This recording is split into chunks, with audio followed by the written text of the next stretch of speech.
नमस्कार, आपका स्वागत है हमारे खास प्रोग्राम शहर की सरकार में और मैं हूं आपके साथ भानु दीक्षित। जयपुर, जोधपुर और कोटा में होने वाले नगर निगम चुनाव के लिए बीजेपी और कांग्रेस समेत सभी निर्दलीय प्रत्याशियों ने अपनी कमर कस ली है और कोविड काल में तमाम सावधानियों का पालन करते हुए सभी प्रत्याशी चुनाव प्रचार कर रहे हैं। शहर की सरकार, हम आपसे जुड़े हर वो जरूरी मुद्दों को सरकार के कानों तक पहुंचाने की हर मुमकिन कोशिश करेंगे जो आपकी जरूरतों से जुड़ी हो, और हमारी टीम पहुंचेगी आपके शहर, आपके इलाके में और पड़ताल करेगी कि आपको अपनी शहरी सरकार से क्या चाहिए। शहर की सरकार में आज बात होगी ग्रेटर जयपुर के वार्ड 126 की, जहां मौजूद हैं हमारे सहयोगी रहमतुल्लाह खान, जो जानेंगे कि क्या है जनता का मूड। आइए आपको सीधा लिए चलते हैं वार्ड 126, जहां हमारे संवाददाता रहमतुल्लाह खान इस वक्त मौजूद हैं।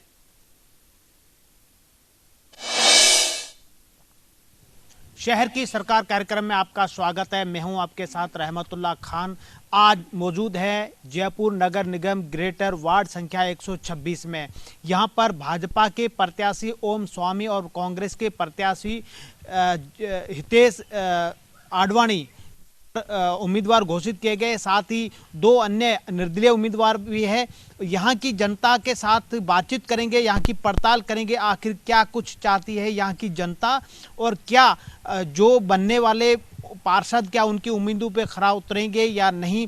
आज यहाँ पर जनता से बातचीत करेंगे। वार्ड संख्या 126 की जनता और यहाँ के कुछ कांग्रेस के कार्यकर्ता और प्रत्याशी भी मौजूद है, हमारे साथ मौजूद है, इनसे हम बातचीत करेंगे। सर, आपके वार्ड में ऐसी कौन सी समस्या है जो अब तक सॉल्व नहीं हो पाई है? आपको अनुभव है, काफ़ी अनुभव है, काफ़ी पुराने यहाँ पर। मैं गुरदयाल शर्मा मालवीय नगर में पिछले 35 साल से रह रहा हूँ। यहाँ की मुख्य समस्या सीवर लाइन है, जो काफ़ी पुरानी बनी हुई है। सीवर लाइन जब मालवीय नगर बना था जब की पड़ी हुई सीवर लाइन है, जो कहीं टूट गई है, कहीं क्षतिग्रस्त हो गई है, कहीं पर उस पर लोड ज़्यादा आ रहा है, वो समस्या है। हमारी सरकार ने, कांग्रेस सरकार ने इस सीवर लाइन पर भी यहाँ काम शुरू कर दिया है। हमारे जो भाई हितेश आडवाणी जी हैं, इन्होंने इस समस्या को काफ़ी गहराई से लिया है और लगभग आधी समस्या ये समाप्त हो चुकी है और हम हितेश आडवाणी जी से बिल्कुल पूर्ण रूप में आश्वस्त हैं कि ये समस्या का निराकरण शीघ्र ही कराएंगे। यहाँ सड़कों की समस्या थी, हितेश जी ने खूब मेहनत करके हमारी पार्टी की तरफ से काम करके इस समस्या का भी काफ़ी निदान किया जा चुका है। बिल्कुल, आपसे एक सवाल है कि यहाँ पर पहले की क्या स्थिति थी? पहले पार्षद जो भी बने उन्होंने यहाँ पर क्या क्या काम किया? अब तक 5 पार्षद बन चुके हैं। एक विशेष पार्टी के रूप में ही पार्षद चुने गए हैं। उसी पार्टी के लगातार यहाँ पार्षद बनते रहे, एमएलए भी उन्हीं के बनते रहे, लेकिन जीतने के बाद में उन्होंने कभी आकर के पार्कों को, सड़कों को, बिजली की हो चाहे सीवर की लाइन की हो, किसी पर कभी कोई ध्यान नहीं दिया। कोई पार्षद द्वारा लौट करके ही, जीत करके जाने के बाद में लौट करके ही नहीं आया। हमारे हितेश आडवाणी जी पहले यहाँ चुनाव लड़ चुके हैं, कुछ ही मतों से उन्हें विजयश्री प्राप्त होते होते रह गई, नहीं मिल पाई। पुनः जनता के विशेष आग्रह पर हमारे नेताओं ने, हमारे बड़े नेताओं ने हितेश जी को पुनः यहाँ चुनाव मैदान में उतारा है और निश्चितः हितेश जी सभी के पास जाएंगे, बाद में भी जाते रहेंगे। हम सभी कार्यकर्ता मिलकर के सभी मतदाताओं को पूर्ण रूप में आश्वस्त कर रहे हैं। आपके यहाँ के विधायक तो भाजपा के हैं, ज़्यादा से ज़्यादा वो तो भाजपा के जो भी कैंडिडेट होंगे उनको समर्थन करेंगे। फिर आपको पास कैसे आप उनको उनसे आप कैसे कोऑर्डिनेशन बिठाएंगे, भाजपा और कांग्रेस? हम आपको बता दें, जहां आपने विधायक जी हमारे लगातार वही बनते आए हैं, जहां 50,000 से हम हारते थे, मात्र हम 1600-1700 वोटों से हारे हैं।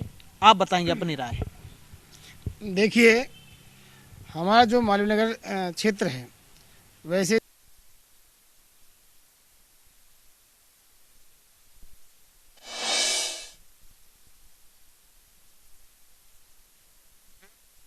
छब्बीस में मौजूद हैं इस वक्त हमारे संवाददाता रहमतुल्लाह खान। उन्होंने वहां का समीकरण जानने की कोशिश की तो यही निकल कर आ रहा है कि हम बीजेपी के प्रतिनिधि से जब उन्होंने जानने की कोशिश की तो उन्होंने कहा कि हम बहुत कम मतों से, बहुत कम अंतर से पिछली बार हार गए थे, लेकिन इस बार फिर से हम यहां से कोशिश कर रहे हैं और हमें उम्मीद है कि हम जीतेंगे। लेकिन जो शहर के मुद्दे हैं उन मुद्दों पर भी ध्यान देना जरूरी होगा, प्रत्याशी चाहे कोई भी हो, क्योंकि जनता उम्मीद करती है कि जो उनका प्रत्याशी है, जो भी चुनकर आए, वो वहां विकास करे, साफ सफाई रखे और उनकी जो परेशानी है उनको सुने। हालांकि वार्ड 126 से ओम स्वामी को उम्मीदवार बनाया है निर्दलीय। हालांकि ये भी सामने आ रहा है कि निर्दलीय चुनाव का समीकरण बिगाड़ सकते हैं। धर्म चौधरी और बाबूलाल चौधरी निर्दलीय यहां से उम्मीदवार हैं। वार्ड 126 में आपको बता दें कि कुल 8,300 मतदाता हैं। 5,000 पुरुष मतदाता वोटिंग करेंगे, 3,300 महिला वोटर मतदान करेंगी।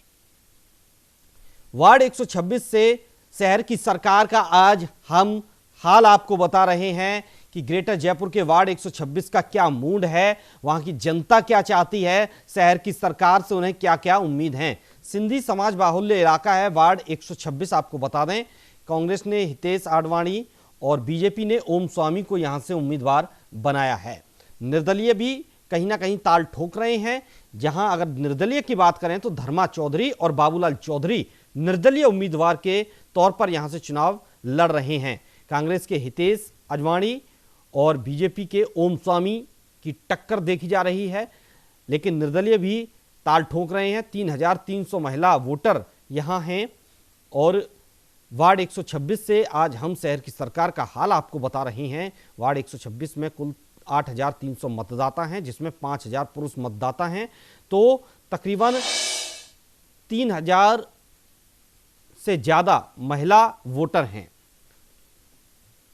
वार्ड 126 में लोग क्या चाहते हैं, वहां की जनता की समस्या क्या है, जो पिछले प्रतिनिधि थे उन्होंने कितना यहां काम किया और आगे आने वाले प्रतिनिधि से वे क्या चाहते हैं और पिछले प्रतिनिधि से कितना संतुष्ट हैं नहीं हैं, ये सब हम शहर की सरकार में जानने की कोशिश करते हैं और आप तक लोगों का एक नजरिया पहुंचाने की हमारी हर मुमकिन कोशिश रहती है कि आखिर जनता का मूड क्या है हर वार्ड की, क्योंकि नगर निगम चुनाव में यह अहम होता है कि जनता के मुद्दों को नजरअंदाज न किया जाए।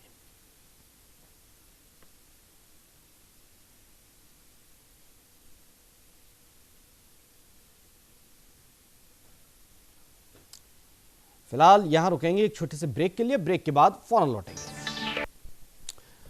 ब्रेक के बाद एक बार फिर आपका स्वागत है हमारे खास प्रोग्राम शहर की सरकार में। तो हम बात कर रहे हैं आज शहर की सरकार में ग्रेटर जयपुर के वार्ड 126 की, जहां जनता का मूड क्या है ये जानने की कोशिश कर रहे हैं हमारे संवाददाता रहमतुल्लाह खान। इस वक्त रहमतुल्लाह खान वार्ड 126 में मौजूद हैं। तो वहीं आपको बता दें कि शहर की सरकार में ग्रेटर जयपुर के वार्ड 126 का क्या मूड रहेगा। सिंधी समाज बाहुल्य है ये वार्ड। कांग्रेस ने यहां से हितेश आडवाणी को टिकट दिया है, तो बीजेपी से ओम स्वामी को उम्मीदवार बनाया गया है। दोनों के बीच काफी कड़ी टक्कर है, लेकिन निर्दलीय भी इस चुनाव के समीकरण में मौजूद हैं और समीकरण बिगाड़ सकते हैं। अगर निर्दलीय की बात की जाए तो धर्मा चौधरी और बाबूलाल चौधरी निर्दलीय उम्मीदवार हैं वार्ड 126 से।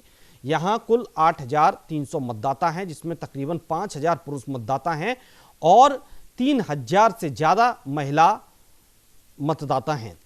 इस वार्ड की मुख्य समस्याएं हैं यहाँ की सड़कें, बिजली के उलझे हुए तार, गंदी पड़ी नालियां, चौक हुई नालियां।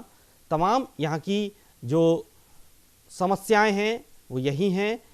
लेकिन इस वक्त जनता क्या चाहती है, विकास के अलावा और क्या कुछ उनकी मांगें हैं और क्या कुछ समस्याएं हैं लोगों की, ये जानने की आज हम कोशिश करेंगे शहर की सरकार में। शहर की सरकार हमारा ये खास प्रोग्राम जो आपकी राय को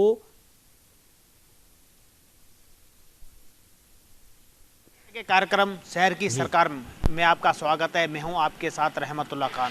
हम बातचीत करेंगे वार्ड वाइज की। आज वार्ड पहुंचे 126 वार्ड जो ग्रेटर जयपुर में है और इसी तरह लगातार वार्डों की बातचीत करेंगे कि वार्डों की क्या समस्याएं, यहाँ की जनता की उम्मीदवार से क्या उम्मीद है, वही बातचीत करेंगे। आज 126 वार्ड में बातचीत कर रहे हैं। हमारे साथ यहाँ के जो प्रत्याशी है हितेश आडवाणी जी और बीजेपी की भी प्रत्याशी है, उन सबसे क्या उनको लेकर के जनता के मन में उम्मीदें हैं, क्या जनता के मन में उनको लेकर के राय है, उसके लिए हम बातचीत करेंगे। हम यहाँ के लोगों से पहले बातचीत करेंगे। सर, यहाँ पर आपके जो भी उम्मीदवार हैं उनसे क्या उम्मीद रहेगी आपकी? हम उम्मीद हमारे लोकल उम्मीदवार से ही करना चाहते हैं कि हमारे वार्ड की जो जितनी समस्याएं हैं सफाई से संदर्भित हो, अच्छी सड़कों से संबंधित हो, एक स्वच्छ वार्ड की स्थिति हो, उस चीज़ को ध्यान में रखते हुए हम हमारे भावी उम्मीदवार से सारी चीज़ें एक्सेप्टेशन लोग करना चाहते हैं। बिल्कुल। और यहाँ की ज़्यादा से ज़्यादा ऐसी कौन सी समस्या आ रही है वो आज दिन तक क्लियर नहीं हो पाई है? यहाँ सबसे महत्वपूर्ण है कि सड़कों का जिस तरीके से जो जाल बिछना चाहिए था वो प्रॉपर तरीके से काम नहीं हो पाया है। जो गार्डन्स वगैरह की जो समुचित व्यवस्थाएं होनी चाहिए वो गार्डन भी आज की तारीख में उजाड़ स्थिति के अंदर पड़े हुए हैं। जहाँ तक मकानों के निर्माण स्वीकृतियों की जो स्थितियाँ हैं वो मकान निर्माण स्वीकृतियों की पत्रावलियाँ भी आज तक पिछले कार्यकाल से लेकर आज तक पेंडिंग है। यहाँ का हर नागरिक जो है उस चीज़ से बड़ा। तो वहीं रहमत, जिस तरह से आप वहां के प्रत्याशियों से राय जान रहे हैं, लोगों से आप बातचीत कर रहे हैं, इस बातचीत में लोगों की मुख्य समस्याएं क्या कुछ निकल कर आ रही हैं? क्योंकि विकास देखिए हर कोई चाहता है अपने वार्ड का, लेकिन उसके बावजूद भी कुछ अन्य ऐसी समस्याएं होती हैं जो दिखती तो नहीं है लेकिन बड़ी जटिल होती हैं। बिल्कुल, जिस प्रकार से सभी जगह समस्या सड़क, पानी, बिजली की होती है, सीवरेज लाइन की इस वार्ड में ज़्यादातर सीवरेज लाइन की और सड़क की और जो बगीचे, उद्यान है, गार्डन है, उनकी समस्या है। यानी कि बच्चों को खेलने के लिए जगह हो, यानी इस तरह की हो, ये पोस्ट एरिया कहलाया जाता है। हमारे साथ और भी लोग मौजूद हैं, इनसे बातचीत करेंगे। अब बताइए क्या कुछ जटिल समस्याएँ हैं जो आज दिन तक सॉल्व नहीं हो पाई? मालवीय नगर इलाके में सबसे बड़ी जटिल जो समस्या है यह अवैध थड़ियों की समस्या है। पहले हम जब से निगम का शुरू हुआ है बोर्ड एक ही ज़्यादा पार्टी हम देखते आए हैं। हम एक कॉमन सिस्टम मैंने तरह बताते हैं आपको कि जो थड़ियाँ पहले थी उनसे हर इलाके में थड़ियों की संख्या मार्केटों में बढ़ती जा रही है। उसके बाद जो शराब की दुकानें हैं वो भी अवैध तरीके से काफ़ी चल रही हैं। हम यहाँ अवार्डी भी काफ़ी हैं, जो लोकल रेजिडेंट हैं उनकी समस्या भी निरंतर बनी हुई है। हाउसिंग बोर्ड के मकान है तो जो खाली ज़मीनें थी उन पर भी जो अवैध कब्जे काफ़ी हद तक कर लिए गए। कुल मिला के जो पार्षद आते हैं अभी तक जिसकी जो उनका दृष्टिकोण क्षेत्र पे कम ही रहा है, क्योंकि जिस तरह का जो ये हमारा पौष इलाका है उसके अंदर जो हमारे वार्ड हैं वो निम्न स्तर के हो गए। तो अब ये हम ये उम्मीद कर रहे हैं कि सभी सरकारें आती हैं, इस बार अशोक गहलोत की सरकार है, अच्छा काम अशोक गहलोत के लिए जाता है। हम देखते हैं अब ये अभी पार्षद दोनों तरफ से आए हैं, भाजपा के भी लोग पुराने लोग सक्रिय हैं, कांग्रेस के लोग भी पुराने लोग सक्रिय हैं। अब जनता का भी मानस हो रहा है कि देखो एक बार चेंज करके देखते हैं। बाकी ये लोग क्या कर पाते हैं क्या नहीं कर पाते, क्योंकि हमारा ये जो वार्ड है काफ़ी समस्याओं से भरा हुआ है।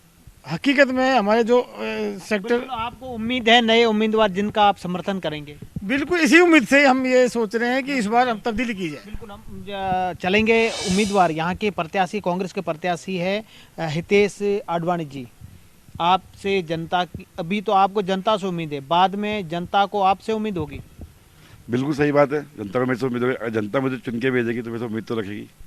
क्या कुछ समस्याएं आपके, आप यहाँ पर काफ़ी पहले भी चुनाव लड़ चुके हैं, जटिल समस्याएं क्या है जिनका आप निराकरण, अगर जीत गए को निराकरण करेंगे? मैंने 2009 में चुनाव लड़ा था, तब ये वार्ड नंबर 37 हुआ करता था, तब ये पूरा वार्ड था।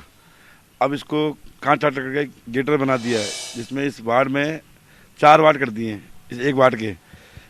बेसिकली जो वार्ड नंबर 126 है इसमें बहुत जटिल समस्या है। सड़कें खराब हैं, पानी की समस्या है, सिविल लाइन की समस्या, पार्क की स्थिति बहुत ख़राब है यहाँ पे। आज मैं जाता हूँ वोट मांगने के लिए, बोलते किस लिए वोट दें यहाँ पे हम लोग, आप लोगों को कोई काम तो करते नहीं हो आप लोग। तो मैं ये बोलता हूँ मौका तो दो, आपने मौका ही नहीं दिया हमें काम करने का। मौका दोगे तभी तो काम करेंगे। अब हर बार बीजेपी के उम्मीदवार को चुन के भेज देते हैं, वो काम ही नहीं करते। उनको पता है वोट देंगे हम जीत जाएंगे। और मैं तो यही निवेदन करूँगा कि कड़ी से कड़ी जोड़िए, सरकार हमारी है, मुझे जिताइए, विकास होगा, ये पक्का वादा है। चाहे जीतूँ चाहे हारूँ, आपके साथ जुड़ा रहूँगा। आप कैसे जीत पाएंगे, क्यों, उम्मीद क्या है आपके पास वोट बैंक? वोट बैंक तो मेरे समाज का सबसे बड़ा वोट बैंक है। 8,300 कुछ वोट है, जिसमें 60% मेरे समाज के वोट हैं। और काफ़ी टाइम से मैं वर्क कर रहा हूँ। 2009 के बाद, चुनाव होने के बाद कंटिन्यू सक्रिय रहा। पार्टी ने मुझे दोबारा मौका दिया है, इसलिए मैं मेरी जीत की उम्मीद मान के चलता हूँ। बीजेपी का गढ़ माना जाता, आप कैसे जीत पाएंगे? बीजेपी का गढ़ माना जाता था, अब नहीं है, क्योंकि जो चुनाव हम 47,000 हारते थे उसको 1700 पे लिया है, इसलिए बीजेपी गढ़ नहीं कर सकते। फिलहाल आपके पास काफ़ी चुनौतियाँ जीतने के लिए? हाँ है, ऑब्वियसली चुनौतियाँ हैं। जीतने, अगर आप जीत भी जाते हैं उसके बाद में आपके सामने काफ़ी समस्याएं, विपक्ष भी आपके साथ, आप जो भी विपक्ष में जो भी रहेगा वो भी आपके खिलाफ आरोप भी लगाएंगे। सरकार हमारी है तो आरोप तो लगेगा ही, सरकार नहीं होती तो आरोप भी नहीं लगता। कैसे उन आरोपों को कैसे जवाब दे पाएंगे? मैं क्षेत्र का विकास करके, काम करके उस आरोपों का जवाब दूंगा। बिल्कुल, हमारे साथ और भी लोग मौजूद है। क्या कुछ कहेंगे अपने वार्ड के बारे में? वार्ड सर डेवलपमेंट मांगता है। ये कॉलोनी कई सालों से बसी हुई है, एरिया काफ़ी पुराना है। एज ऑन टाइम हर चीज़ का डिग्रेडेशन होता है। पार्क्स को डेवलपमेंट चाहिए, नवीनीकरण चाहिए, रोड्स, फैसिलिटीज़, सीवरेज, पार्क, इन सारी चीज़ों का विकास होना चाहिए।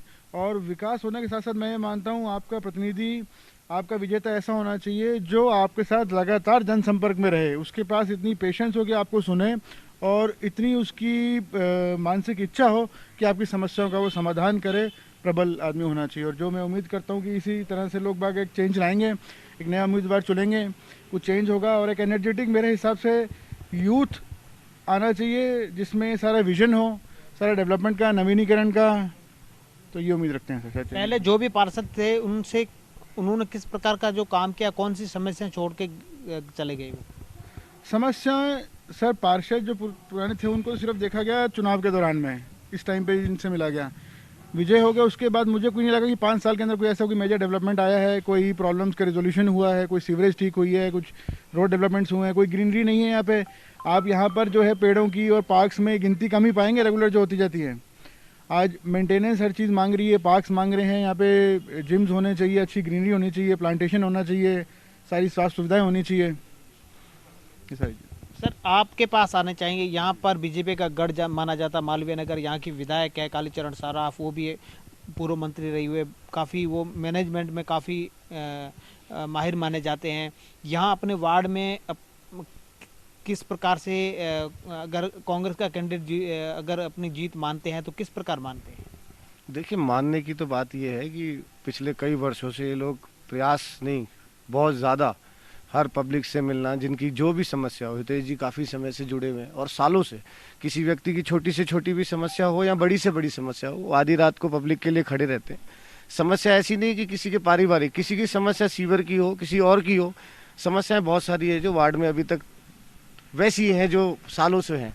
पार्षद बदलते रहे, विधायक बदलते भी रहे होंगे, परंतु जो जमीनी स्तर है वो वैसे ही है। पार्क में बच्चों के लिए आप जिस पार्क में होंगे आप उसकी स्थिति देखिए, उन्होंने इतने सालों में क्या काम किया, एक पार्क को नहीं सुधार सकते वो। यहाँ के लोग इनको वोट देने के लिए इसीलिए ही तो इच्छुक होंगे कि ये उनके लिए कुछ करेंगे। अगर ये लोग हमारे लिए नहीं खड़े रहेंगे, हमारी छोटी छोटी सी जो चीज़ें हैं, ज़रूरतें हैं, परेशानी है, अगर ये लोग खड़े रहेंगे तो हम निश्चित तौर पर इनके साथ हैं। परंतु बदलाव हम चाहते हैं कि बदलाव होना चाहिए। सीवरेज के अलावा जटिल समस्या, रोड की काफ़ी समस्या है। मैं समझ रहा हूँ थड़ी, अवैध कब्जे, शराब, भीड़, मतलब जो अभी कोरोना से रिलेटेड भी है, तो कोई वो वार्ड में ऐसा कुछ नहीं है कि जिसके लिए पुलिस या कोई और कोई व्यवस्थाएं ऐसी नहीं। और पार्षद के रूप में इन्होंने पहले भी प्रयास किया है और काफ़ी सपोर्ट मिलते हुए काफ़ी कम लक्ष्य से हारे थे, परंतु अब हमें लगता है कि इन्हें सपोर्ट करेंगे तो बिल्कुल पब्लिक के लिए हमेशा तैयार रहते हैं। बिल्कुल, और भी कुछ लोग हैं उनसे बातचीत करेंगे। सर, अपना विचार बताइए। मालवीय नगर जयपुर की बहुत पुरानी कॉलोनी है, 40 साल पुरानी कॉलोनी है और आज 40 साल बाद वार्ड में इतनी समस्याएं हैं जिसकी कोई हद नहीं है। और यहाँ की जो सरकार है वो निरंकुश हो चुकी है, क्योंकि भाजपा की सरकार लगातार काफ़ी सालों से बनती आ रही है और उन्हीं का बोर्ड में भी काफ़ी ज़्यादा हिस्सेदारी हुआ करती थी। तो निरंकुशता इतनी हद तक है कि वार्ड में चुनाव जीतने के बाद दोबारा शक्ल दिखाना उनके लिए कोई मायने नहीं रखता, ना ही वो जनता की कोई समस्या सुनते हैं। और कोरोना महामारी के दौर में जो लोगों के सामने समस्याएं आई हैं, प्रशासन से जो लोगों की आशाएं थी वो पूरी नहीं हो पाई।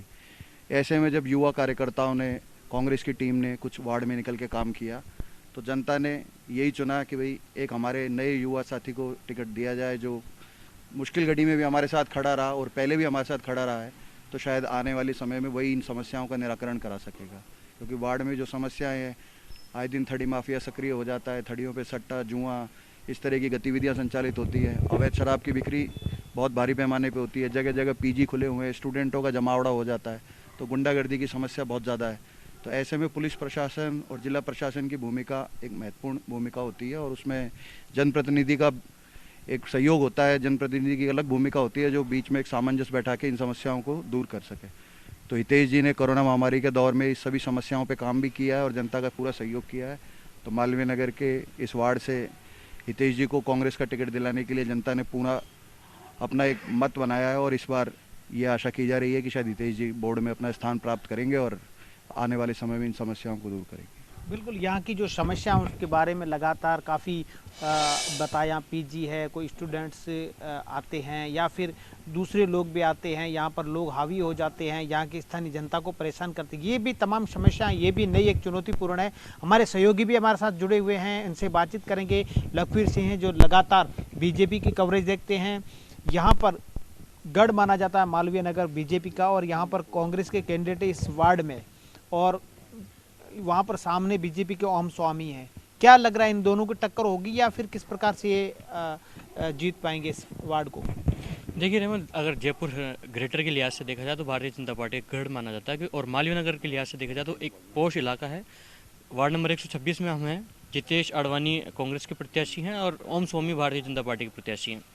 सियासी तौर पर अगर देखा जाए तो भारतीय जनता पार्टी जिस प्रकार से जयपुर में खासतौर पर निगम चुनाव के लिहाज से जिस प्रकार से मजबूती से काम करती आई है, ऐसे में देखने वाली बात होगी कि कांग्रेस और बीजेपी किस प्रकार से टक्कर दे पाती है। क्योंकि इस पर्टिकुलर वार्ड की बात करी जाए तो जिस प्रत्याशी पर कांग्रेस ने विश्वास जताया उनके समाज का प्रतिनिधित्व यहाँ पर ज़्यादा है। ऐसे में भारतीय जनता पार्टी के चाणक्य माने जाते हैं कालीचरण सराफ, उनका जो मैनेजमेंट है वो देखने वाला विषय होगा। क्योंकि किस प्रकार से जब वो स्टेट की राजनीति में दखल देते हैं तो इस वार्ड में खासतौर पर उनके विधानसभा क्षेत्र में उनका रोल क्या रहेगा। हालांकि कालीचरण सराफ का साफ तौर पर विरोध भी है प्रदेश नेतृत्व के सामने, क्योंकि उनके कई प्रत्याशियों के या फिर उनके समर्थकों के टिकट काटे गए। ऐसे में ओम स्वामी के लिए वो कितना प्रचार प्रसार कर पाते हैं और उनकी जीत के लिए कितनी उनकी अहम भूमिका होगी, ये तो आने वाले वक्त में देखने वाली बात होगी। कालीचरण सराफ के सामने भी चुनौती है क्योंकि मौजूदा सरकार कांग्रेस की, और कि इस वार्ड की बात करें यहाँ पर कांग्रेस अपनी जीत मान रही है। देखिए ये तो बड़ा सवाल है, तमाम बीजेपी के लीडर्स के सामने ये बड़ा सवाल है। क्योंकि जब कोई भी स्थानीय मतदाता इसी विषय पर वोट डालता है कि कड़ी से कड़ी जुड़ जाए तो उनका ही फायदा होता है। क्योंकि प्रदेश में कांग्रेस की सरकार है, ऐसे में जयपुर में बोर्ड अगर कांग्रेस का बनता है तो कहीं ना कहीं काम ज़्यादा हो पाएंगे। लेकिन भारतीय जनता पार्टी से जुड़ा हुआ जो वोटर होता है वो कहीं ना कहीं इतना जागरूक भी नहीं है इस वक्त, क्योंकि कोरोना का क्राइसिस लगातार बढ़ रहा है। ऐसे में बीजेपी के सामने बड़ी चुनौती रहेगी अपने वोटर्स को सामने लाने में, वोट कास्ट करवाने में। वहीं इसका फायदा सरासर साफ तौर पर कांग्रेस को भी मिल सकता है, क्योंकि जिस प्रकार से कांग्रेस लगातार अपनी कैंपेन को बढ़ावा दे रही है, प्रदेश में सरकार है, साफ तौर पर फायदा मिलेगा। रहमत, बिल्कुल, यहाँ पर और भी आपके पास आएंगे कि यहाँ पर जो लगातार यहाँ की जो समस्या उनको लेकर के आप यहाँ पर बिल्कुल मौजूद हैं। यहाँ पर इस वार्ड की आज की जो बात हुई है, वार्ड संख्या 126 की। अब नेक्स्ट में अगली बार चलेंगे अगले किसी वार्ड को लेकर के, वहाँ की समस्याओं को भी देखेंगे, किस तरह के लोगों की बातचीत हो पाती है। आज के तब तक के लिए आप देखते रहिए न्यूज़ इंडिया।